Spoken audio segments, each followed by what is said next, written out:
ഹേ Fox, welcome back. അപ്പോൾ ഇന്നത്തെ നമ്മുടെ വീഡിയോ ഒരു ക്രിസ്മസ് ഡേ ഔട്ട് എന്ന വീഡിയോ ആണ്. ആക്ച്വലി ഇതൊരു മിനി ട്രിപ്പായിരുന്നു, ഒരു 2 days ട്രിപ്പ്.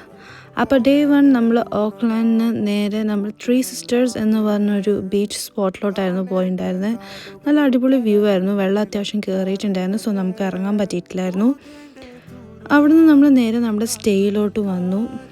നമ്മൾ ന്യൂ പ്ലൈമത്ത് എന്ന് പറഞ്ഞൊരു സ്ഥലത്തായിരുന്നു റൂം ബുക്ക് ചെയ്തിട്ടുണ്ടായിരുന്നു. അത്യാവശ്യം നല്ല സ്പേഷ്യസും നീറ്റ് ആൻഡ് ക്ലീൻ ആയിട്ടുള്ളൊരു റൂമായിരുന്നു കേട്ടോ. നല്ല അത്യാവശ്യം വലിയ ഡെക്ക് ഏരിയയും സീറ്റിങ്ങും അതിൻ്റെ പുറകെ തന്നെ ഒരു പുഴ ഉണ്ടായിരുന്നു, നമുക്ക് കാക്കിംഗ് ഒക്കെ ചെയ്യാൻ പറ്റിയ. പിന്നെ നമ്മൾ നേരെ റെഡി ആയിട്ട് നമ്മുടെ ഫസ്റ്റ് സ്പോട്ടിലോട്ട് എത്തി, വിച്ച് ഇസ് പൊക്കേക്കോറ ക്രിസ്മസ് പാർക്ക്. ഇവിടെ നമ്മൾ മെയിനായിട്ടും വന്നത് ക്രിസ്മസ് ലൈറ്റ്സ് കാണാനായിരുന്നു. കാരണം ഇവിടുത്തെ ആൾക്കാർ പറയുന്നത് this is one of the biggest festival of lights that is happening in New Zealand during Christmas. അപ്പം ഇവിടെ വരെ വന്ന സ്ഥിതിക്ക് ഇത് കാണാതെ പോയാൽ മോശമല്ലേ. അപ്പം നമ്മളിത് ഇത് കാണാൻ കയറി.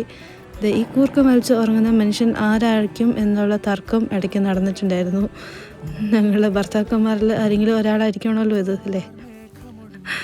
എനിവേസ്, നല്ല അടിപൊളി സീനിക് പാർക്ക് തന്നെയാണ് കേട്ടോ. നമുക്ക് ഒത്തിരി നടക്കാനുണ്ട് കേട്ടോ ഇവിടെ. സോ കുട്ടികളൊക്കെ ആയിട്ട് വരുന്ന ആൾക്കാർ അതിനനുസരിച്ച് പ്രിപ്പയർ ചെയ്തിട്ട് വരുന്നത് നല്ലതായിരിക്കും.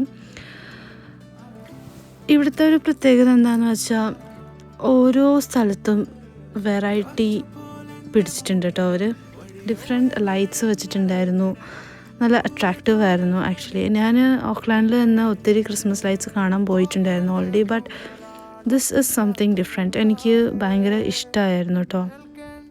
നമ്മുടെ അമ്മമാരത് ഈ പൂക്കളൊക്കെ കൊണ്ട് കാണിച്ചു കഴിഞ്ഞാൽ അവരവിടെ നിന്ന് പോവും, because it was that beautiful. Anyways, back to lights. ഇവിടുത്തെ എന്താ പറയുക, സെറ്റപ്പ് എന്നൊരു കംപ്ലീറ്റ്ലി ഡിഫറെൻറ്റ് ഒരു സംഭവം തന്നെയാണ് കേട്ടോ. ഈ ലൈറ്റ്സൊക്കെ കാണുമ്പോൾ തന്നെ അറിയാം, ഇങ്ങനത്തെ ലൈറ്റ്സ് ഞാൻ ഓക്ലാൻഡിൽ ആക്ച്വലി കണ്ടിട്ടില്ല.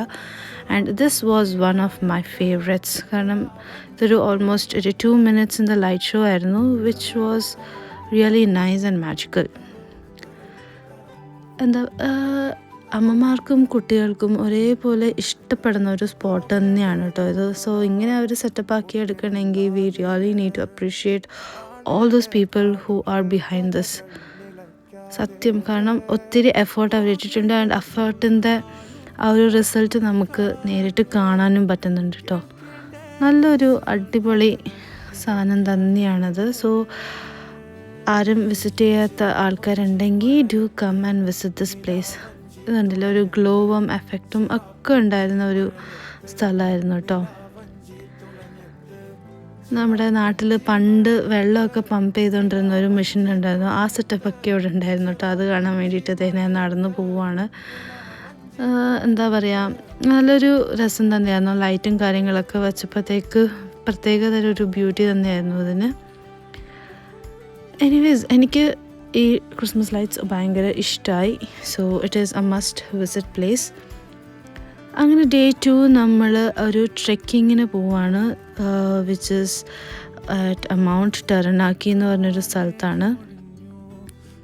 ഇന്നത്തെ ദിവസം എന്താ പറയുക, ഭയങ്കര അഡ്വെഞ്ചറസ് ആയിരുന്നു എന്ന് പറയാം. കാരണം ഒരിക്കലും കാണാത്ത വീണ്ടും ഒടുക്കത്തെ മഴയായിരുന്നു guys. So but we did not give up. ഞങ്ങൾ ആ കാറ്റത്തും മഴയത്തും പോഞ്ചൊക്കെ ഇട്ടിട്ട് നമ്മൾ ട്രെക്ക് ചെയ്തു. നമുക്ക് പകുതിയോളം എത്താൻ പറ്റി. പകുതി എത്തുമ്പോൾ നമുക്കൊരു ഹട്ടൊക്കെ കാണാൻ പറ്റും. ഹട്ടിൻ്റെ ഉള്ളിലൊക്കെ കയറി കുറച്ച് നേരം ആ ടൈം അവിടെ സ്പെൻഡ് ചെയ്തു. എല്ലാവരും ഭയങ്കര ഹാപ്പി ആയിരുന്നു. കാരണം നമുക്കിത് പറ്റുമോ ഇല്ലയോ എന്ന് നമുക്ക് ഡൗട്ട് നിന്ന ഒരു സ്ഥലമായിരുന്നു കേട്ടോ. കാരണം അത്രയ്ക്കും മഴയും അത്രയ്ക്കും ഭീകരമായ കാറ്റുണ്ടായിരുന്നു കേട്ടോ ഈ ദിവസം. But we are happy and we R proud of it that we could do it. Anyways, അങ്ങനെ ഡേ 3 ആയി. നമ്മൾ തിരിച്ച് ഓക്ലാൻഡിലോട്ട് തിരിച്ച് വരുന്ന വഴി നമ്മൾ ജസ്റ്റ് ഒന്ന് ഹാമിൽട്ടൺ ഗാർഡൻസിലോട്ട് കയറിയായിരുന്നു. ഞാൻ ഫസ്റ്റ് ടൈമാണ് ഹാമിൽട്ടൺ ഗാർഡൻസ് വരുന്നത് കേട്ടോ. എനിക്ക് ആക്ച്വലി ഇഷ്ടമായി. ഒരു എന്താ പറയുക, വെറൈറ്റി സെറ്റപ്പ് തന്നെയായിരുന്നു. ഓരോ രാജ്യത്തിൻ്റെയും ചെടികളും മരങ്ങളും ഒക്കെ അവർ അതിൻ്റേതായിട്ട് രീതിയിൽ നന്നായിട്ട് മെയിൻറ്റെയിൻ ചെയ്ത് സെറ്റപ്പ് ചെയ്തിട്ടുണ്ടായിരുന്നു. നമുക്ക് ഇവിടെയും അത്യാവശ്യം നടക്കാനുണ്ട്. വന്നിട്ടില്ലാത്ത ആൾക്കാർ അഗെയിൻ പ്രിപ്പയർ ആയി വരിക. എന്താ പറയുക, നമ്മുടെ അമ്മമാർക്കൊക്കെ ആക്ച്വലി ഇഷ്ടപ്പെടുന്ന ഒരു സ്പോട്ടാട്ടോ. കാരണം ഒത്തിരി വെറൈറ്റീസ് ഓഫ് ചെടികൾ ഇവിടെ നമുക്ക് കാണാൻ പറ്റും. എനിക്ക് പേഴ്സണലി ഇഷ്ടപ്പെട്ട ഒരു സ്പോട്ടായിരുന്നു കേട്ടോ ഇത്. ഭയങ്കര സൈലൻസ്, കാം, പീസ്ഫുള്ളായിട്ട് നമുക്ക് ഇരിക്കാൻ പറ്റിയൊരു സ്ഥലമായിരുന്നു കേട്ടോ. നല്ലൊരു മൈൻഡ് റിലാക്സിങ് ചെയ്യാൻ പറ്റിയൊരു സ്പോട്ട് തന്നെയാണ്. And I like it. ഇവിടെ നമുക്ക് എക്സ്പ്ലോർ ചെയ്യാൻ കുറേ ഉണ്ട് കേട്ടോ. ഓരോ രാജ്യം എന്ന് പറയുമ്പോൾ എനിക്കൊന്ന് ഓൾമോസ്റ്റ് ഒരു 10 രാജ്യങ്ങളുടെ ചെടികളും കാര്യങ്ങളൊക്കെ ഇങ്ങനെ സെപ്പറേറ്റ് ചെയ്തിട്ട് നന്നായിട്ട് അവർ മെയിൻറ്റെയിൻ ചെയ്തിട്ടുണ്ട്. ആർക്കിടെക്ട്സ് ആയാലും ഭയങ്കര രസമായിരുന്നു. എനിക്ക് വേറൊരു കാര്യം ഇവിടെ ഇഷ്ടപ്പെട്ട ഇവിടുത്തെ ആൾക്കാരായിരുന്നു. ഭയങ്കര ഫ്രണ്ട്ലി ആയിരുന്നു കേട്ടോ. നമ്മളോട് വന്ന് സംസാരിച്ചു, നമ്മളെ ഗ്രീറ്റ് ചെയ്യുന്നുണ്ടായിരുന്നു. നല്ലൊരു അനുഭവം തന്നെയായിരുന്നു. നമ്മളെ അമ്മമാരെയൊക്കെ ഇവിടെയൊക്കെ കൊണ്ടുവന്നു കഴിഞ്ഞാൽ ഉറപ്പായിട്ടും ഏതെങ്കിലും ഒരു പൂ പറിച്ചെടുത്തുകൊണ്ട് പോയിരിക്കും, അല്ലെങ്കിൽ ഇതിൻ്റെ സീഡ്സ് ഇവിടെ കിട്ടുവാണെങ്കിൽ അത് വാങ്ങിച്ചിട്ട് പോയിട്ടുണ്ടായിരിക്കും. കാരണം അത്രയും ബ്യൂട്ടിഫുള്ളായിരുന്നു പൂക്കളും ഒക്കെ കാണാൻ വേണ്ടിയിട്ട്. അങ്ങനെ നമ്മൾ ഹാമിൽട്ടൺ ഗാർഡൻസിന് ഇറങ്ങി ഫുഡൊക്കെ കഴിച്ചു തിരിച്ച് ഓക്ലാൻഡിലെത്തി. എനിവേസ് നമ്മുടെ ട്രിപ്പ് ഇവിടെ എൻഡ് ആയിരിക്കുന്നു guys. So until the next time we meet. Bye bye and take care.